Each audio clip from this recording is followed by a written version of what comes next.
ఇలా ఆవు లేవగానే ముందు మలమూత్రాలు విసర్జిస్తుంది. చాలా జాగ్రత్తగా చూడండి. పడుకున్నటువంటి ఆవు లేవగానే చేసే పని ఏమిటి అంటే మలమూత్ర విసర్జన. ఈ వెళ్ళినటువంటి పండితుడు 2 పాత్రలు తీసుకువెడతాడు. ఒకటి మూత్రం కోసం, రెండోది మలం కోసం. ఇప్పుడు ఈ ఆవు లేచి ఈ రెండింటిని మలమూత్రాలు విసర్జిస్తుంది. అందులో గోమూత్రాన్ని విడిగా ఒక పాత్రలో పట్టుకోవాలి. అలాగే గోమయం, ఆవు పేడ, దీన్ని కూడా విడిగా ఒక పాత్రలోకి, అది కింద పడకుండా జాగ్రత్తగా ఆ పాత్రలోకి సేకరించాలి.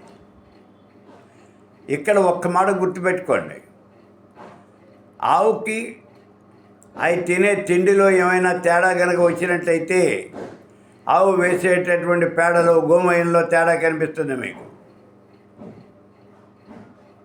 ఆవు పేడ ఎప్పుడు కళ్ళుగా రావాలి, అంతేగాని గేదె పేడకి మళ్ళీ ఉండకూడదు. అంత తురుగా ఉండకూడదు, అది అసలు పనికిరాదు. కళ్ళుగా రావాలి. ఇది ఎక్కువగా ఆవులు వేస్తేనే వస్తుంది. ఇంకా ఏ జీవి వేసినప్పటికీ కూడా అలా రాదు పేడ. అలా వచ్చినటువంటి ఆవు పేడ చాలా జాగ్రత్తగా సేకరించాలి. ఇదంతా కూడా వేదమంత్రాలు చదువుతూనే చేయాలి. ఈ మాట గుర్తించాలి. వేదమంత్రాలు చదువుతూనే ఈ గోమయము, గోమూత్రము స్వీకరించాలి. అవి రెండింటినీ స్వీకరించిన తర్వాత నీకు ఎంత కావాలో అంత స్వీకరించు. సాధ్యమైనంత వరకు నేల మీద పడిపోయినటువంటి గోమయాన్ని తీసుకోవద్దు.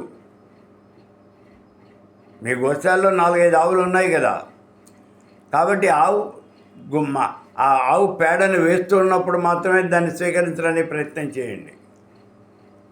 వేదమంత్రాలు చదువుతూనే స్వీకరించండి. అలా స్వీకరించిన తర్వాత దాన్ని ఇంట్లోకి తెచ్చుకోండి. ఇప్పుడు చాలా జాగ్రత్తగా బయట కూర్చుని, ఆ ఆవు పేడ చాలా గట్టిగా ఉంటుంది, కళ్ళుగా ఉంది అంటే చాలా పూర్తిగా ఆరోగ్యవంతమైనటువంటి ఆవు అది. దాన్ని ఉండజేయడానికి ఒక పట్టాను రాదు. అందుకని ఈ గోమయాన్ని కొద్దిగా అందులో కలపండి. గోమయాన్ని, ఈ గోమూత్రాన్ని, గోమయాన్ని కలపండి.